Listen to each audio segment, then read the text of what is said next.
श्री राजू बिष्टा जी।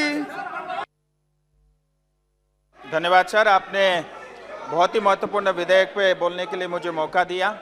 Sir, forest conservation amendment bill 2023 जो forest conservation act 1980 के कुछ संशोधन के साथ जो आज की आवश्यकता को देखते हुए लाया गया है। फॉरेस्ट कंजर्वेशन एक्ट 1980 जब लागू हुआ था उस समय सस्टेनेबल डेवलपमेंट का कोई कॉन्सेप्ट नहीं हुआ करता था सर। एमिशन की कोई चिंता बहुत बड़ा विषय नहीं रहता था और कार्बन न्यूट्रलिटी की आवश्यकता बहुत ज़्यादा महसूस नहीं होती थी। और ख़ास करके वनवासियों के अधिकार, उनके पारंपरिक आजीविका और वनों पर उनकी जो निर्भरता है उनको मान्यता नहीं दी गई थी। आज इन सभी विषयों की आवश्यकता बढ़ी है और इन्वायरमेंटल इंटीग्रिटी को सोशल रिस्पॉन्सिबिलिटी के साथ संयुक्त करने की आवश्यकता को ध्यान में रखते हुए ये बिल लाया गया है। और मैं आदरणीय प्रधानमंत्री जी और मंत्री जी का विशेष आभार व्यक्त करना चाहूँगा। ये बहुत ही प्रोग्रेसिव बिल है और जहाँ पहले सिर्फ संरक्षण की बात होती थी, आज जो है संवर्धन की बात भी हो रही है। सर, बिल जो है जेपीसी में भेजा गया था और आपकी नेतृत्व में 31 सदस्य वहाँ पे मौजूद रहे और बहुत अध्ययन के बाद, सभी स्टेक होल्डर के साथ मीटिंग करने के बाद और विशेष करके जो बॉर्डर के स्टेट्स है, हिली स्टेट्स है, नॉर्थ ईस्ट के स्टेट्स है और डेवलपमेंट एजेंसी, गवर्नमेंट बॉडीज़ के इनपुट लेने के बाद और उन सभी सुझावों को इसमें शामिल करने के बाद ये बिल प्रस्तुत किया गया है। और कुल मिलाकर के सभी तरह के अगर कमेंट्स और इनपुट देखें तो 1309 के आसपास जो है कमेंट्स हम सबको मिले थे। सर, फ्यूचर जनरेशन के बारे में भी चिंता करना ये बहुत आवश्यक है और हमें ये भी ध्यान में रखना होगा कि विकास के साथ साथ संतुलन बनाना सीखना होगा और इस बिल में उसका भी प्रावधान है। और इतना ही नहीं सर कि फॉरेस्ट में हजारों जो है फॉरेस्ट बेस्ड कम्युनिटी है, इनका जीवन और आजीविका वनों पर ही निर्भर है और फॉरेस्ट बेस्ड जो कम्युनिटी है उनको पहचानने और उनकी रक्षा करने की अति आवश्यकता है। और संरक्षण प्रयासों के बिना वो पीढ़ियां जो है प्रकृति के साथ इससे पहले भी साथ रही है और ट्रेडिशनल फॉरेस्ट कम्युनिटी ने वनों की जो इकोलॉजिकल इंटीग्रिटी है उसको आज तक कायम रखा है।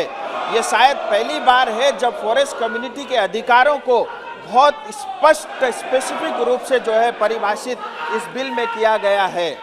इतना ही नहीं सर, जब ग्लोबल वार्मिंग की बात चल रही है उसके साथ करेंट इन्वायरमेंटल रियलिटीज़ को देखते हुए एमिशन को कम करना ज़रूरत है और एमिशन से जो उत्पन्न खतरे हैं उसको कम करना अति आवश्यक है। केंद्र सरकार ने 2070 तक नेट जीरो एमिशन का राष्ट्रीय लक्ष्य की कल्पना की है और उसके लिए जंगलों की कार्बन सिंक कैपेबिलिटी को बढ़ाना होगा और नेट जीरो एमिशन के इस लक्ष्य को पूरा करने के लिए हमें 2030 तक अतिरिक्त 2.53 billion tonne of carbon dioxide के बराबर जो है कार्बन सिंक विकसित करने की आवश्यकता पड़ेगी।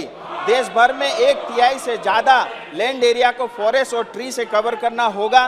कार्बन सिंक का विकास ट्रेडिशनल फॉरेस्ट तक ही सीमित नहीं रहे, इसके लिए जो है प्राइवेट पार्टी को भी कार्बन सिंक के रूप में कार्य करने की अपनी भूमि पर वो वन उगा सके, इसके लिए भी प्रोत्साहित किया गया है और गैर वन भूमि को वृक्षारोपण से भर दिया जाए, इसके लिए भी इस बिल में प्रावधान किया गया है।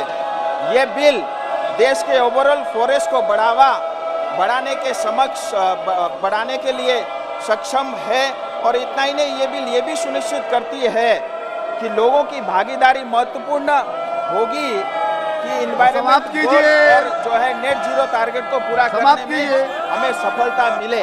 सर, इतना ही नहीं, ये बिल बहुत सारे प्रावधान के साथ साथ एक प्रावधान ये भी सुनिश्चित करता है कि फॉरेस्ट लैंड का कोई दुरुपयोग ना कर सके। मैं एक उदाहरण के तौर पे कहना चाहूँगा, मैं पश्चिम बंगाल से आता हूँ।